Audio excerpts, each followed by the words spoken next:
One of the benefits of having a self-managed super fund, or SMSF, is the ability to invest in a wide variety of assets. SMSFs are also able to borrow money to purchase investments, which for some investors is especially attractive. There are, however, specific rules that govern borrowing by SMSFs, and these must be followed. Let's take a look at the process of using borrowed funds to acquire an investment property. Once a suitable asset has been identified to purchase, the fund trustee needs to ensure that it can be acquired by the fund. The trustee should refer to the fund's investment strategy and, if necessary, update the strategy before the asset is purchased. There are some assets SMSFs can't purchase, and so it makes sense to ensure the purchase of the asset won't breach these rules too. Once satisfied that the asset can be acquired, the trustee of the SMSF will need to arrange a loan.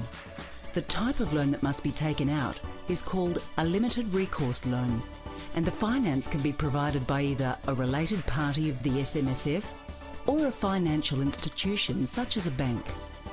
A limited recourse loan can only be used to purchase a single asset. If more than one asset is to be purchased, there needs to be a loan in place for each asset. This is where things can get confusing, and it pays to make sure that you seek our advice prior to signing a contract to purchase. In order to buy the property, a trust needs to be established. The trust purchases the asset for the benefit of the SMSF.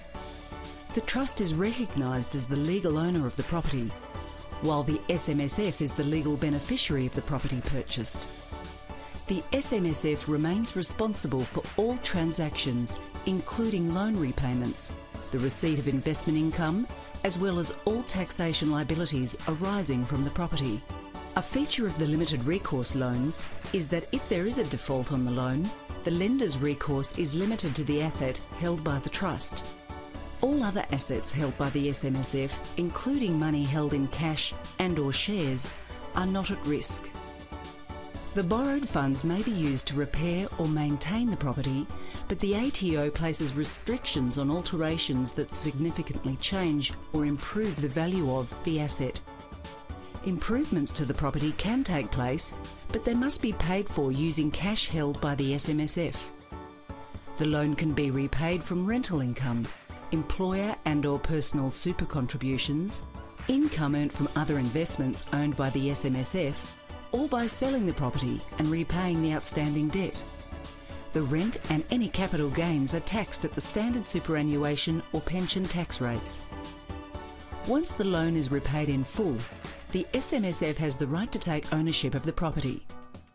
It is essential to consult with us prior to buying a property with an SMSF, especially when borrowing money, as the financial penalties if you get it wrong can be significant.